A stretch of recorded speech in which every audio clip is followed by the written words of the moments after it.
त्रिदलं त्रिगुणाकारं त्रिनेत्रं च त्रियायुधं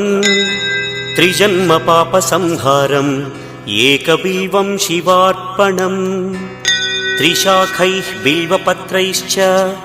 अच्छिद्रैः कोमलैः शुभैः तव पूजां करिष्यामि एकबिल्वं शिवार्पणम्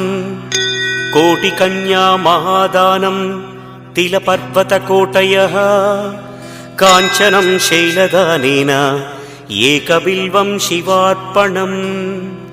काशीक्षेत्रनिवासं च कालभैरवदर्शनं